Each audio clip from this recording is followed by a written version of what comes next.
لیکن حضرت محمد صلی اللہ علیہ وسلم کا آدرش کیا ہے آپ دیکھیے. حضرت محمد صلی اللہ علیہ وسلم نے جو بات پیش کی ہے اس کو اگر آپ دیکھیں، سب سے بڑا جو انسان ظلم کر رہا تھا وہ یہ کہ جو اللہ کے ساتھ کر رہا تھا، یعنی اللہ اس کا مالک تھا، رب تھا، حاکم تھا، معبود تھا، اس کو اس نے اللہ کی جگہ پہ دوسرے لوگوں کو لا کے کھڑا کر دیا تھا، بٹھا رکھا تھا. محمد صلی اللہ علیہ وسلم نے یہ جو سب سے بڑا ظلم تھا، ان الشرک لظلم عظیم، اس بڑے ظلم سے انسانوں کو بچایا. اب اس بڑے دوسرے جھوٹے خداؤں سے بچا کر کے کیا کیا؟ اللہ سے جوڑا. اب جب اللہ سے انسان جڑا تو وہ پیچھے سے جو تصور میں نے آپ کے سامنے رکھا کہ جو ہے انصاف کا تصور، تمام انسان ایک ماں باپ کی اولاد ہیں، کوئی عربی کو اجمی اور کسی اجمی کو عربی پر، کسی کالے کو گورے، کسی گورے کو کسی کالے پر کوئی فضیلت نہیں ہے. انسانوں کے درمیان صرف وہی اللہ کے نزدیک عزت والا ہے جو تقوی والا ہے. تو پھر وہ تصور آیا، محمد رسول اللہ صلی اللہ علیہ وسلم نے پھر وہ معاشرہ ڈیزائن کیا اور اس کو ڈیولپ کیا. اب آپ دیکھیے کیسے کیسے کیا. سب سے پہلی بات تو یہی ہے آپ کا احسان کہ آپ نے انسان اپنے اوپر ظلم کر رہا تھا، سارے انسان کر رہے تھے شرک کر کے، اس ظلم سے ان کو نکالا.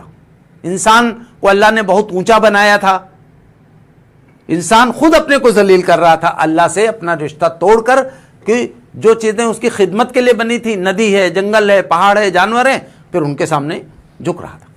یہ انسان اپنی انسلٹ خود کر رہا تھا، کیونکہ اللہ تعالیٰ نے ندی، پہاڑ، جنگل انسان کے لیے بنائے، انسان کے نفع و فائدے کے لیے. انسان نادانی میں انہی کو اپنا حاجت روا اور معبود سمجھ بیٹھا. یہ وہ چیز تھی جو نبیوں اور رسولوں کا سب سے بڑا احسان انسانیت کے اوپر یہ ہے کہ انہوں نے انسانوں کو ان کا مقام یاد دلا دیا. اور دوسری بات دیکھیے، سماج میں یہ بات بہت اہم ہے. جب سماج میں شیطانی نظریات آئے، جب ابلیس کا اثر انسانوں پر آیا تو اس نے طرح طرح کی چیزیں سجھائیں، جس کا میں نے اشارہ بھی کیا. تفریق کے لیے رنگ ہے، نسل ہے، قوم ہے، خاندان ہے، برادری ہے، پیشے ہیں. تو ان کی وجہ سے لوگوں نے ایک دوسرے پر ظلم کرنا شروع کیا، غلام بنانا شروع کیا. جس پہ قابو پا گئے اس کو غلام، اس کو بگاڑ لینا، اس کے بال بچے غلام، اس کے نسلیں غلام. اسلام نے ایک تصور دیا کہ سارے انسان کسی انسان کے غلام نہیں ہیں، سب اللہ کے غلام ہیں. ظاہر ہے وہ جو لوگوں نے لوگوں کو اپنا سلیو بنایا تھا، غلامی کا کلچر بنایا تھا، اس کے بالکل خلاف تھی یہ بات. اس لیے بھی محمد صلی اللہ علیہ وسلم کی مخالفت ہوئی کہ محمد صلی اللہ علیہ وسلم نے ایک ایسا دین پیش کر دیا تھا جو انسانوں کو جنہوں نے غلام بنا رکھا تھا، ان کے مالک بنے بیٹھے تھے، اس پورے کنسپٹ کو بالکل یہ دین بالکل اس کو کک کر رہا تھا. چنانچہ محمد صلی اللہ علیہ وسلم نے جو کتاب پیش کی اور جو دین آپ نے پیش کیا، اس میں یہ ہے کہ انسان صرف اللہ کا غلام ہے. اب لوگوں نے اپنے غلام بنا رکھے تھے، لوگ خدائی یا جو ہے گویا کہ معبود کے درجے میں بنے ہوئے تھے. اسلام نے اس پورے کی نفی کر دی. تو جتنے لوگ بھی معبود کے مقام پر تھے یا مہنت کے مقام پہ تھے، وہ سب اسلام کے خلاف ہو گئے. اس میں سے کچھ لوگوں نے غور کیا، یہ سمجھا، بات آئی کہ ہاں بھی بات تو صحیح ہے، میں بھی اللہ کا بندہ ہوں، یہ بھی اللہ کا بندہ ہے، میں کیوں اپنے سامنے کسی کو جھکاؤں. چنانچہ یہ ایک بہت بڑا اچیومنٹ ہے نبیوں اور رسولوں کی تعلیم کا کہ انہوں نے جہاں یہ بتایا کہ تمہیں اللہ کی بندگی کرنی ہے، تمہیں شرک نہیں کرنا ہے، وہیں یہ بتایا کہ تمہیں کسی انسان کا بندہ نہیں بننا ہے، تمہیں صرف اللہ کا بندہ بننا ہے. پھر یہ بھی بتایا کسی انسان کو یہ حق نہیں ہے کہ کسی انسان کو غلام بنائے. آپ سمجھ سکتے ہیں اس بات کو. آپ کو میں ایک حدیث سناتا ہوں، ابو داؤد اور ابن ماجہ میں حدیث. اللہ کے نبی صلی اللہ علیہ وسلم نے فرمایا 3 لوگوں کی نماز قبول نہیں ہوتی ہے. اس میں سے ایک قسم یہ ہے جو کسی آزاد انسان کو غلام بنائے، اس کی نماز نہیں قبول ہوگی، ہے نا.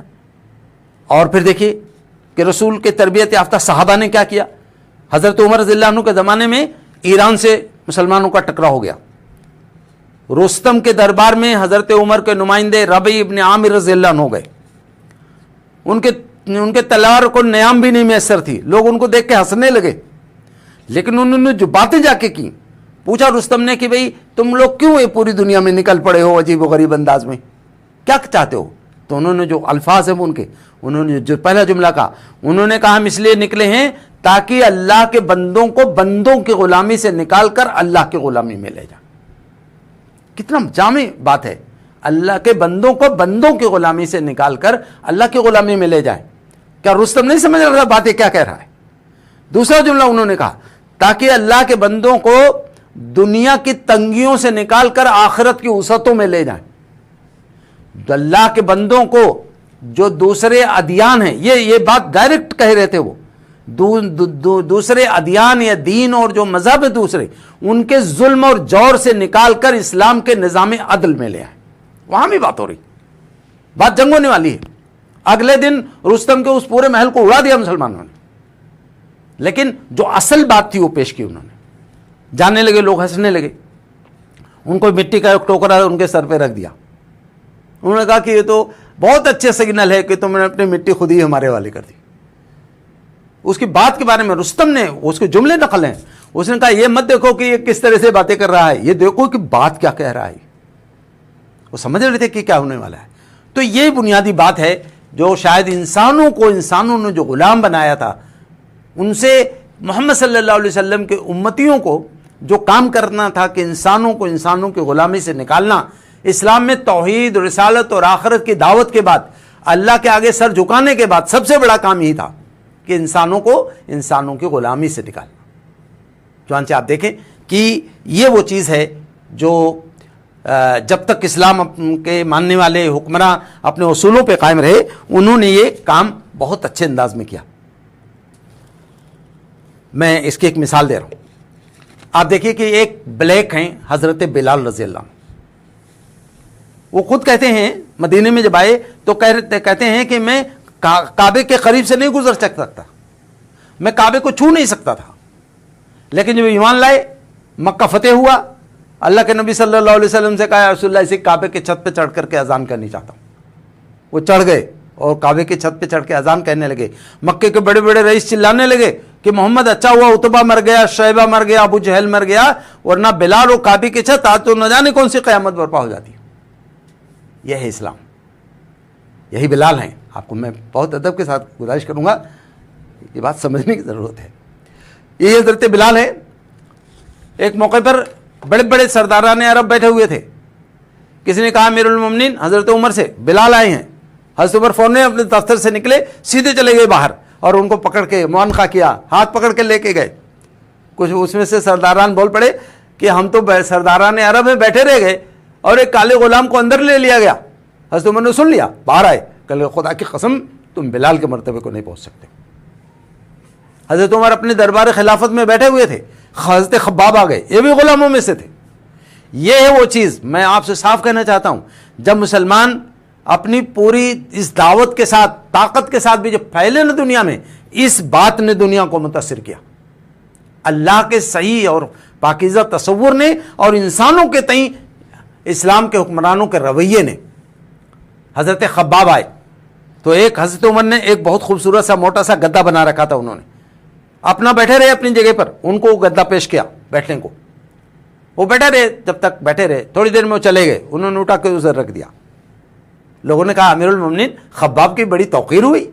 آپ نے فرمایا دیکھو اس گدے پہ بیٹھنے کے لیے صرف دو ہی لوگ مستحق ہیں، ایک بلال اور ایک خباب.